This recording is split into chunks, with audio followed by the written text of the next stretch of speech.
Ziemia kryje naszą przeszłość.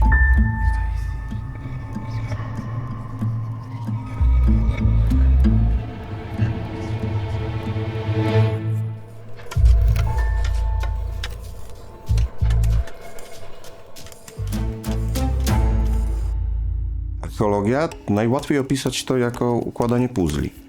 Z tym, że nie są to takie puzzle, które mają obrazek i są kompletne, tylko tych puzli zazwyczaj jest bardzo mało i są różne pudełka. Ale to są pudełka bez tego obrazka, który nam pozwala je układać.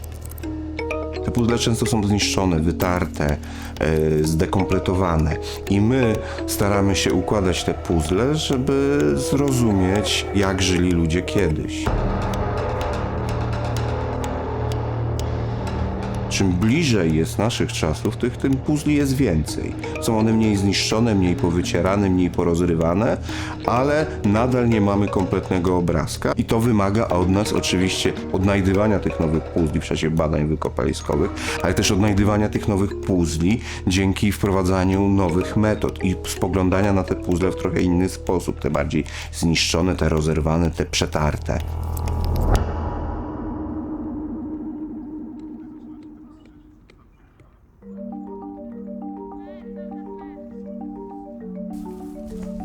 Archeolodzy są takimi trochę sępami technologicznymi.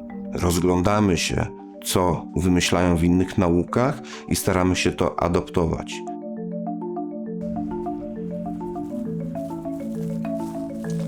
Georadary, magnetometry, które pozwalają zlokalizować, co ewentualnie jest pod ziemią.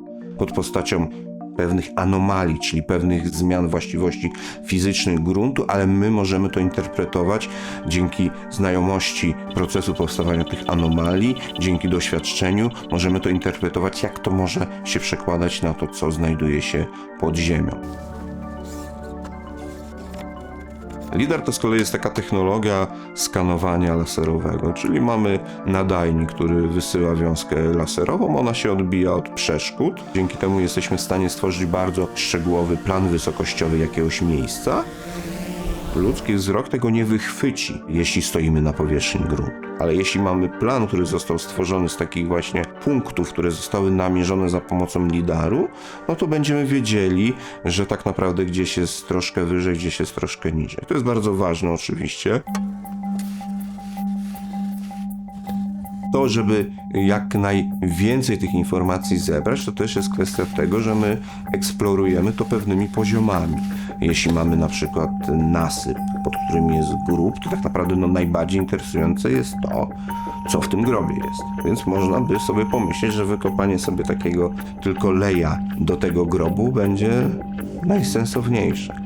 Ale metodyka archeologiczna zakłada, że my tak naprawdę zdejmujemy systematycznie kolejnymi warstwami te kolejne poziomy tego nasypu, no bo wtedy chociażby możemy zrekonstruować, czy ten nasyp powstał w jednym momencie, czy być może powstawał etapami, czy ewentualnie w tym nasypie nie znajdują się jakieś pozostałości obrządku pogrzebowego z tego okresu, albo późniejsze groby też mogły być wkopywane.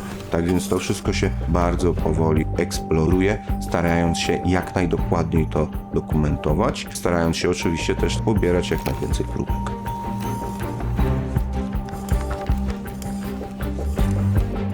Przedmioty dla archeologów mają wartość, ale tylko wtedy, kiedy umieścimy je w odpowiednim kontekście. Czyli wiemy, że znaleźliśmy je w tej świątyni.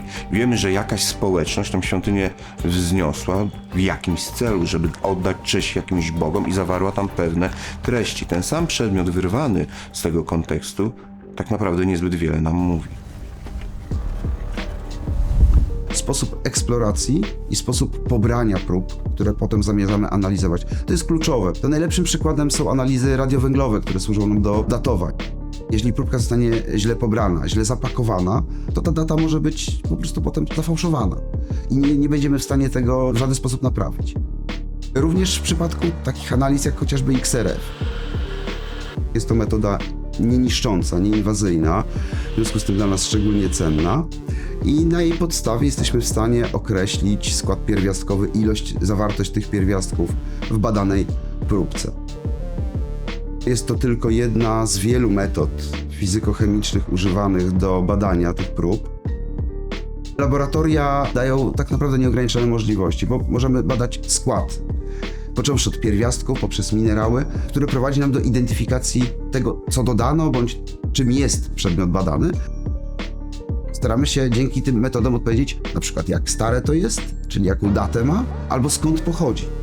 I tu otwierają się nieograniczone wręcz możliwości interpretacyjne, pojawiają się kolejne pytania badawcze, na które szukamy odpowiedzi. No i bez laboratoriów nie bylibyśmy w stanie nigdy tego stwierdzić, bo nie jesteśmy w stanie wszystkiego za pomocą ludzkich zmysłów tylko i wyłącznie rozpoznać i wydedukować. No to jest niemożliwe, niewykonalne. Więc tutaj całe te narzędzia analityczne, wykorzystanie metod fizykochemicznych w archeologii, wydaje mi się, że to jest przyszłość tak naprawdę tej archeologii. To jest to.